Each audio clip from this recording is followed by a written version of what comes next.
She remained a reliable chaperone for field trips long after her own kids had left for college, guiding sixth graders through the dead mills of Lowell, passing out condoms and bottles of water at the LGBT youth dance held each year at City Hall.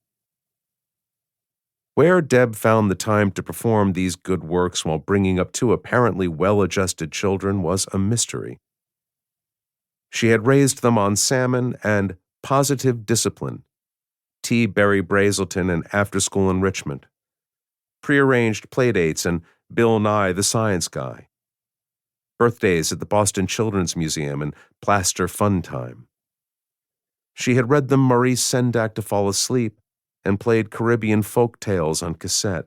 She'd bought Legos and Kinects and Mavis Beacon teaches typing, tickets to the MFA and Puppet Show Place Theater.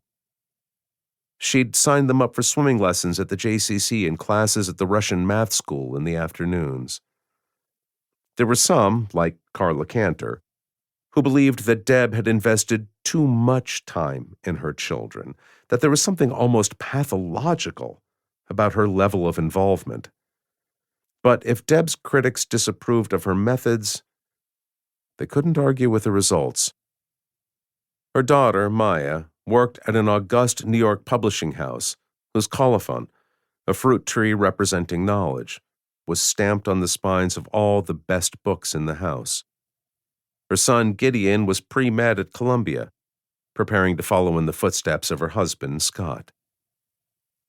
"I love what you've done in here," said Gail Sachs, stroking the arm of the silver sofa.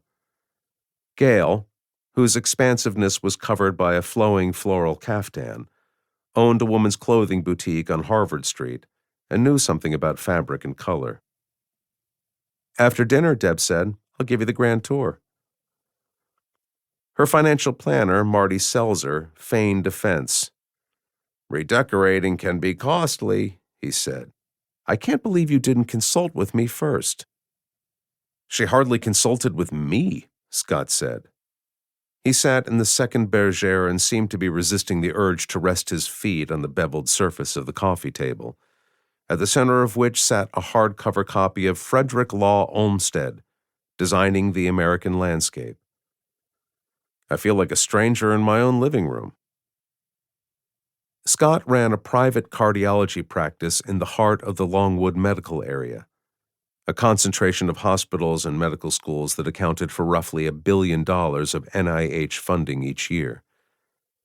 Despite his professional success, he made himself available to friends and family, dispensing free medical advice to anyone who asked.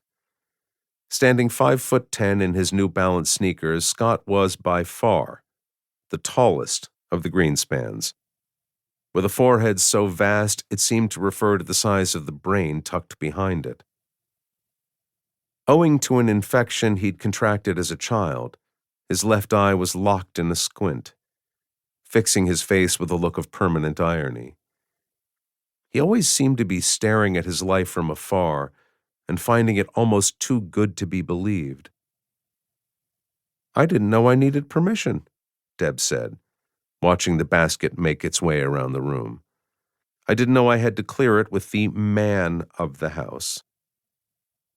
"Hey now," Scott said. "Perlman is the man of the house, not me." "Where is he, anyway?" "I've got him," said Buddy Stein, stroking the striped tabby on his lap. Buddy, who had served as the city's transportation commissioner before retiring to consult on the seaport development, occupied the wide cushion next to Carla Cantor. His petite wife, Judy, perched on the armrest. "Grab a card for me, will you, honey?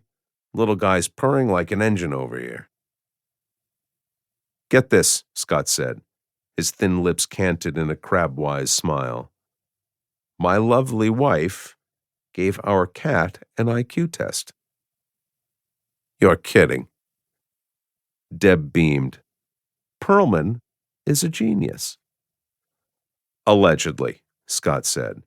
"But I've got scars that suggest otherwise."